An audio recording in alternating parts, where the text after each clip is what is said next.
Ngayong araw, nagpupulong ang mga magnanakaw. Itaas nga po natin yung ating mga kaliwang kamao. Sama ba tayo doon, mga kasama? Sasamahan ba natin sa October 17 ang mga kabataan sa buong bansa? Huwag gawing negosyo! Itaas nga po natin yung ating mga kaliwang kamao. At sabay-sabay at malakas nating isigaw, ang tao, ang bayan! Ngayon ay lumalaban! Ngayon ay lumalaban! Ang tao, ang bayan! Malinaw po ang paninindigan ng sambayanang Pilipino. Ngayong araw, nagpupulong ang mga magnanakaw. Maliban sa tatlo. Ha? Maliban sa tatlo. Uulitin ko, nagpupulong ang mga magnanakaw, nagpupulong ang mga korap, maliban sa tatlong kinatawan ng mamamayang Pilipino. Sino-sino yan na hindi mga korap at kakampi ng taong bayan?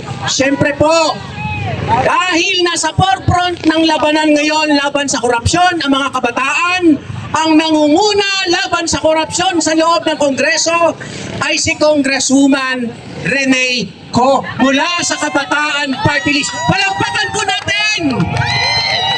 Pangalawa, siyempre po, mula sa hanay at kinatawan ng kababaihan si Congresswoman Sara Elago. At pangatlo, mula sa kinatawan ng mga guro, si Tonchi Pinio.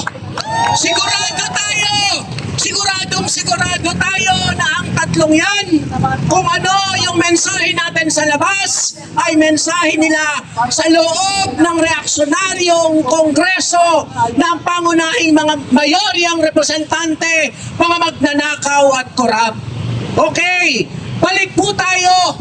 Ngayon ang third and final reading ng budget para sa 2026. Magkano ang ipinag-uusapan na budget?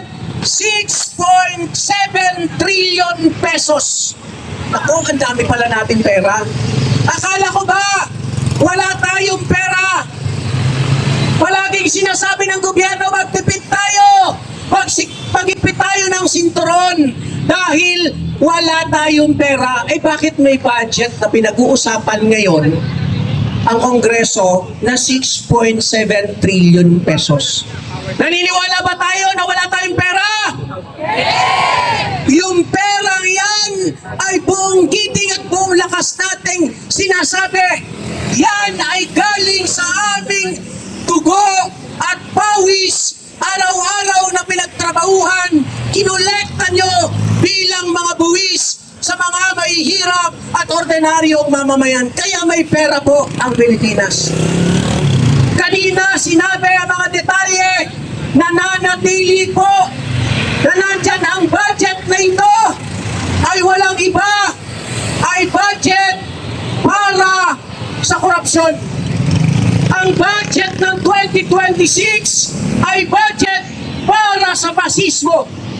Ang budget sa 2026 ay budget para sa mga political dynasty. Ang budget sa 2026 ay budget para sa pagpapanatili ng bulok na sistema, reaksyonaryong sistema na kinakatawan mismo ni Bongbong Marcos at ang kanyang mga alipores kasama ang paksyon ng mga Duterte. Kaya mga kasama, sa 6.7 trillion pesos na yan, yung sinabi ng kanyang mga leaders natin kanina, meron tayong inisyal at konserbatibong kwenta. Alam nyo kung magkano ang pork barrel? Alam nyo kung magkano ang kickback sa pinagsama-sama na yan? Sa initial na kwenta natin, aabot ng 500 to 600 billion pesos sa initial. Ang laking pera, di ba? Napakalaking pera. Mga punyetang congressman na to, maliban sa tatlo. Ang kakapal na muka. Hindi naman sila, pinagtrabahuhan ba nila yon? Kanino galing yon?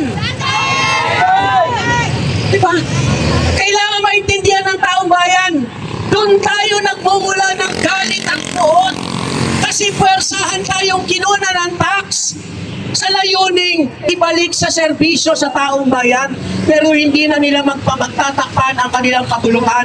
Paulit-ulit po ang korupsyon at yan ay naka-built-in mismo sa sistemang malakolonyal at malapyutal na matagal ng pinagaharian ng mga political dynasty, Panginoong may lupa at tuta ng imperialismong Estados Unidos. Kung gayon mga kasama at mga kababayan, malinaw yung ating demands.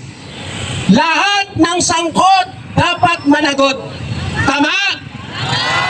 Dapat ikulong ang mga korap, ikulong ang mga magnanakaw. May nakulong na ba? Nauna pang nakulong yung mga nagrally nung September 21. Pero yung mga magnanakaw, naku mga sir, yung mga pulis, sana yun ang trabaho nila eh. Hulihin yung mga magnanakaw sa pondo. Okay.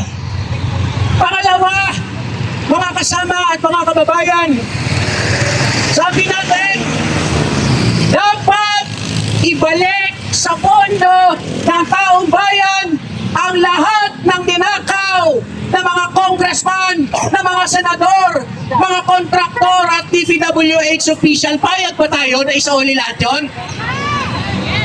At siyempre po, alam natin, hanggat nasa kontrol nila ang pampulitikang sistema, napakadali nilang magmaniobra.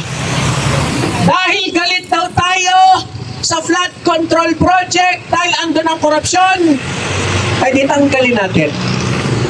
Okay na ba kayo? Masaya na ba kayo? Ilagay natin sa farm to market road. Okay na ba kayo? Masyado naman kayong demanding. Tanggalin natin sa flood control. Ilagay natin sa pagpapagawa ng kalsada para hindi maputikan kapag nagrarally. Okay na ba kayo? Pambihira talaga. Okay. Ilagay natin sa pagtatayo ng mga eskwelahan. Pero may corruption pa rin. Okay na ba sa inyo? Ano ang gusto ninyo? Panagutin sila. Hindi lang simpleng pagpapanagot, kung hindi malinaw. Galit po ang taong bayan. Kitang-kita na bulok ang sistema. Kaya mahalaga na habang naghahanap tayo ng accountabilidad, pagpapanagot sa mga korap at magmananakaw, ang ating lahat ng mga pagsisikap ay dapat unti-unting tumungo sa unti-unting pagwasak ng reaksonaryong sistema, kaayusan na kinakatawan mismo sa kasalukuyan ni Bongbong Marcos. Para po sa aming mga manggagawang Pilipino na nagdurusa sa napakababang sahod, kontraktual na paggawa, pinapatay, nirerentag dahil sa pagtatayo ng unyon. Naniniwala kami na dapat lahat ng sangkot ay dapat managot. Pero merong primarya. Merong pangunahin para sa amin ang commander-in-chief. Walang iba kung hindi si Bongbong Marcos. Si Bongbong Marcos ang pinaka-nakikinabang ng pinakamalaking kickback sa ilalim ng mga nagdaang budget at makikinabang ulit ng bilyong-bilyong piso dito sa ipapasa na 2026 national budget. Kaya mga kasama, mga kababayan, hindi tayo papayag na walang managot. Kaya magtutuloy-tuloy ang mga pagkilos ng mamamayang Pilipino sa pangunguna ng mga kabataan na naghahanap ng accountability dito sa Metro Manila hanggang sa mga mayor na rehiyon sa buong bansa. Kaya po mahalaga na tuloy-tuloy tayong magsikap, mag-organisa at magpakilos para direktang turulin ang pagbabago ng sistema sa ating bayan at direktang pagpapabagsak ng burokrata kapitalismo sa ating bansa. Kaya po, ulitin natin, bagaman may naunang anunsyo na, sino ang mangunguna sa pambansang pagkilos sa October 17? Parang mahina. Sino ang mangunguna? Kabataan! Mga kabataan! Sasamahan pa natin sa October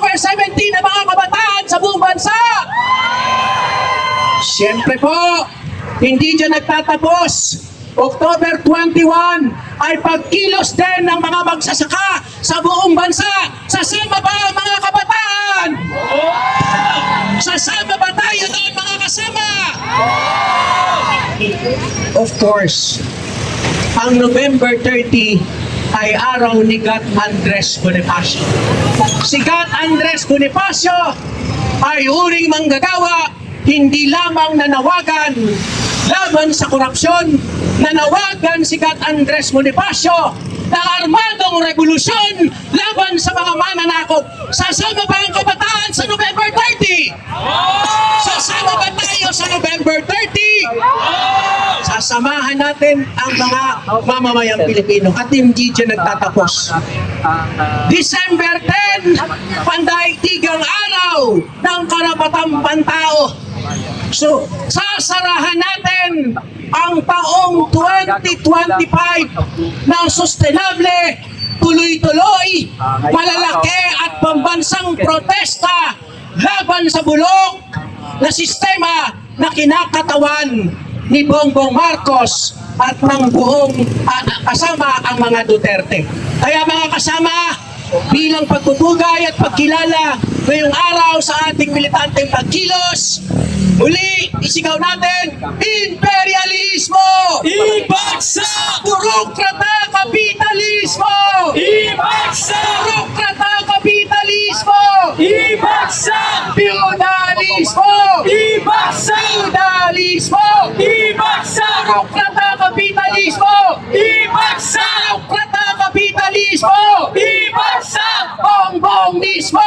Babagsak! Bongbong mismo! Babagsak! Mabuhay ang mamamayang Pilipino na tuloy-tuloy na lumalaban para sa tunay na demokrasya at kalayaan.